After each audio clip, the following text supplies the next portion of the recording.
Okay, ready to dive into some vector spaces, Always. but not just any vector spaces. We're looking at inner product spaces. You ever worked with these? Oh, yeah. Inner product spaces are really interesting. They pop up all over the place, especially in fields like, well, physics, engineering, you name it. Even machine learning relies on them. Yeah, and they're like vector spaces, right? But Yeah. they have this like extra something special. That's right. They let us do some cool things like actually measure how similar different data points are, or even calculate things like lengths and angles. We can't do that with just plain old vector spaces. Okay, so maybe we should back up a sec. What's a vector space again? Okay, so imagine you have a bunch of vectors. You can think of them like arrows pointing in different directions, right? Right. A vector space is basically a set of rules for how we can play with these vectors, like how we can add them together or stretch and shrink them, things like that. Okay, got it. So what makes an inner product space different?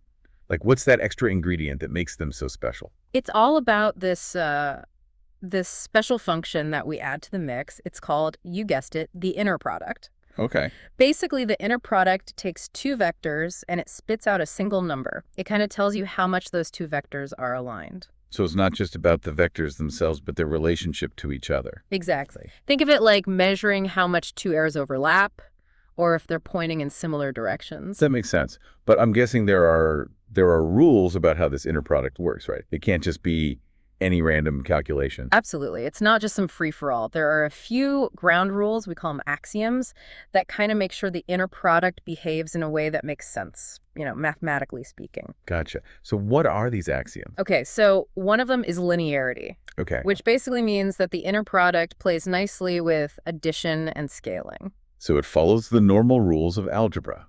Yep. Just like we'd expect any well-behaved mathematical function to do. Then we got conjugate symmetry. This one can get a bit technical, but for real numbers, it basically means that the order of the vectors in the inner product doesn't matter. You get the same result either way. So the relationship between the vectors matters more than which one comes first. Exactly. And finally, we have the positivity axiom, and that tells us that the inner product of a vector with itself is always positive, unless it's the zero vector, of course. Well, right, because that's like nothing. Exactly. Nothing at all. So if we think about the arrow analogy, the length of an arrow is always positive. It can't be negative. Exactly. You're starting to see how these abstract ideas connect to some real-world geometry. Yeah, this is making a lot more sense now. So are we ready to get into the really exciting part where we see how this inner product actually brings geometry to life? Absolutely. That's where the real magic starts to happen. Buckle up. So we've talked about the inner product and its rules, but the really cool stuff comes when we start to look at the geometric side of things. Okay, so how does it do that? Bring geometry to life, I mean. Well, think about the idea of length for a sec.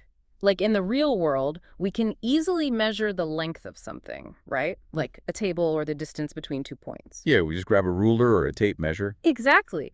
But in more abstract vector spaces, you can't just whip out a ruler. So how do we measure length there? That's where the inner product comes in. Okay, so it gives us a way to measure the size of a vector even when we can't really picture it in our heads. Exactly. And it's not just length. We can also use the inner product to figure out the angle between two vectors, just like using a protractor in basic geometry. Wait, we can find angles between vectors even in these abstract spaces. That's the power of the inner product. It lets us extend these familiar geometric ideas to places where we might not have a visual representation. It all boils down to a formula that connects the inner product to the cosine of the angle and the lengths of the vectors involved. Hold on, are you saying there's a connection between the inner product and that cosine formula we learned back in trig class? You got it. It's all connected. So we've got length, we've got angles. What other geometric goodies does the inner product have up its sleeve? Well, there's this really cool concept called projection. Imagine you shine a flashlight on a wall. The shadow that an object casts is its projection onto the wall. Right, it's like a flattened out version of the object. Exactly. And in inner product spaces, we can use the inner product to calculate the projection of one vector onto another, or even onto a whole subspace. So we can break a vector down into different parts based on its relationship to other vectors. Exactly. Think about breaking down a force into its horizontal and vertical components. It's kind of like that. And this whole idea of projection is super useful in all sorts of areas, from solving systems of equations to analyzing data in machine learning. Okay, I see how powerful this inner product can be. But can you give me like a concrete example of how these geometric ideas actually play out in a real-world field? Something I could really wrap my head around? Sure, let's talk about quantum mechanics. At its core, quantum mechanics is all about probabilities and uncertainties, and guess what? The inner product plays a key role in making sense of all that strangeness. Okay, how so? Well, in quantum mechanics, the state of a system is represented by a vector. But not just any vector, it lives in a special type of inner product space called a Hilbert space. So instead of points in regular space, we're talking about vectors that represent all the possible states of a quantum system. Exactly. And we can use the inner product to calculate the probabilities associated with these states. For example, the inner product of a state vector with itself tells us the probability of finding the system in that particular state. So the inner product helps us figure out how likely a particular outcome is in the quantum world. You got it. It's essential for understanding the whole probabilistic nature of quantum mechanics. That's amazing. What about signal processing? You mentioned earlier that the inner product helps us analyze signals. Can you expand on that a bit? Of course. In signal processing, we often work with functions that represent signals that change over time, like audio recordings, for example. The inner product lets us compare these signals and extract meaningful information from them. Can you give me a specific example? Imagine you have an audio recording of someone talking and another recording of just background noise. We can actually use the inner product to determine how much of that noise is present in the speech recording. So the inner product helps us filter out the noise and just focus on the signal we care about? Exactly. It's like a mathematical sieve that separates the good stuff from the junk.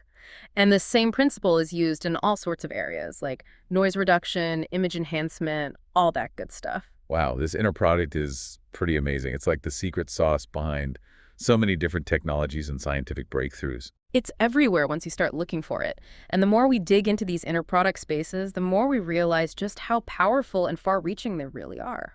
And we're just getting started, ready for more. We've seen how the inner product shapes geometry and impacts fields like quantum mechanics and signal processing, but we're not done yet. There's still a whole lot more to discover. Oh yeah, I'm ready to keep going. Especially those special sets of vectors you mentioned earlier, orthogonal and orthonormal sets, right? They sound pretty important. They are. These sets are like the building blocks of a well-organized system. They act as a basis for the whole vector space. So you're saying any vector in this space can be built using these special basis vectors, kind of like building a house with a set of standardized bricks. Perfect analogy. And you know what? The inner product is what helps us break down any vector and see how it's made up of these orthonormal basis vectors. Okay, I'm following you. But how does that actually work? How does the inner product help us, like, deconstruct a vector? Okay, imagine you have a vector and an orthonormal basis. To see how much each basis vector contributes to your original vector, you just take the inner product of your vector with each basis vector one by one. So we're basically finding the coordinates of our vector, but in this special coordinate system defined by the orthonormal basis. Exactly, like finding a location on a map using latitude and longitude.